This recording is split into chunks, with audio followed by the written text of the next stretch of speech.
Early in my school days, I had many enemies. They did not like me for reasons I do not know, even now. As soon as the last bell rang, I used to rush home in fear because of my enemies. They always used to chase me.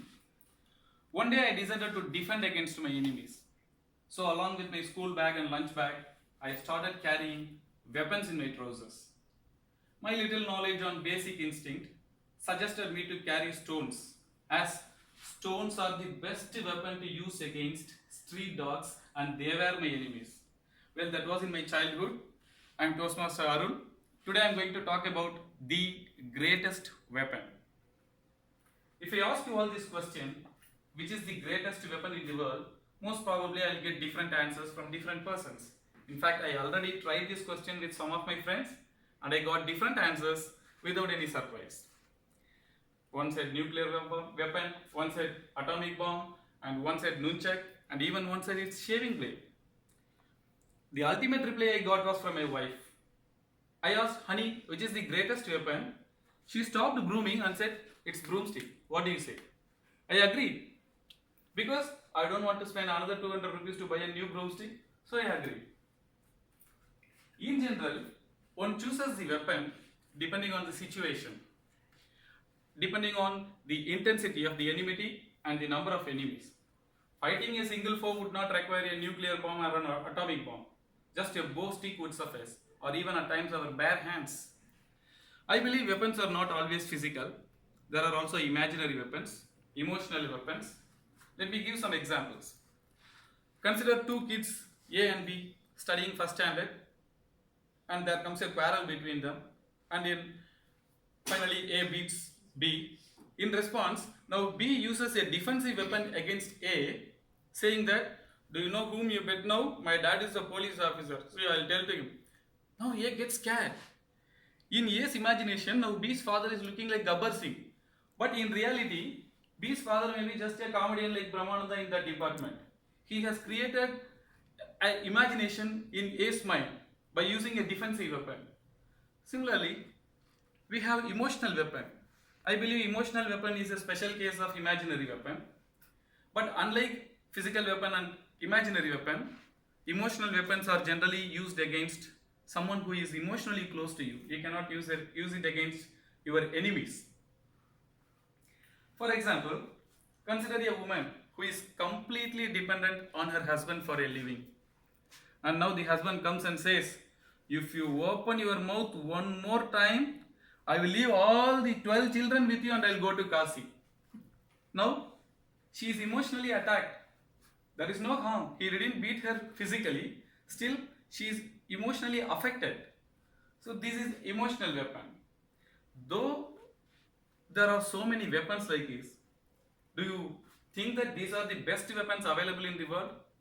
Can we be very much sure that the enemy will never come back with enmity? When I am walking on the streets, if someone follows me, even if I am a black belt champion in karate, I don't have to show him all the skills that I developed over the past several years just to stop him following me. I can simply stop, turn back and ask, hey, why are you following me? He may stop following me. That's a defensive action. There is always a smarter way to handle the situations. Will it not be great if I have a single solution for all my problems? Actually, there is. That's what I believe. I personally strongly believe God is the single solution for all my problems. What? God is the single solution for all our problems? How can God be a solution when there is a quarrel? Do I have enough time to pray to God and wait for God to answer my prayer when my enemy is standing right in front of me? Or at least will my enemy give enough time for me to complete my prayer? Let me explain. God is love. God is not only love, but God is love. Which means love is one of the attributes of God. Because we all know God is eternal, God is almighty, God is omnipotent, God is miraculous. There are different attributes of God. I believe God takes different forms out of his different attributes to give solutions to our different problems. So coming back to our scenario, I must carry the weapon love, which is God, when there comes a quarrel. Consider a situation when I had a quarrel with my friend and I started beating him badly. Even after getting all those beatings, if my friend still comes back to me with the same friendly love, gives me a hug, and calls me for a coffee, do you still think that I can withstand that power of love? Definitely I cannot. Love melts all the hearts. I'll feel ashamed of beating him. That is the power of love. Basically, there are three types of love. Eros.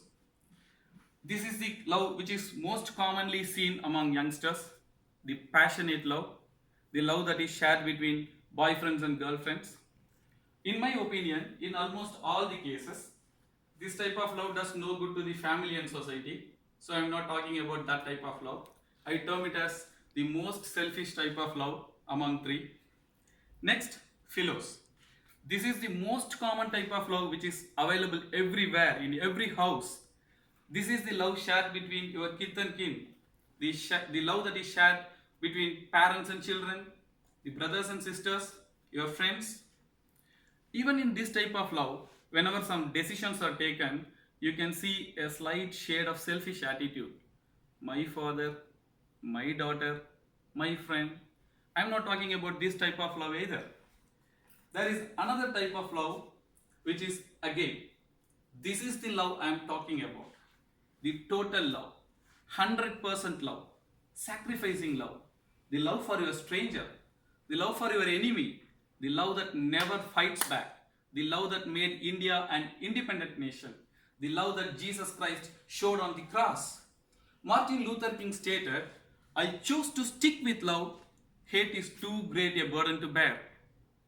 Let me conclude. Love is the greatest weapon in the world which no one can defend against. Love is the only weapon which can make your number of enemies nil. Love is the only force which can completely transform your today's enemies into tomorrow's saviors. So, let us all carry the weapon love and walk bravely as warriors of peace. Thank you.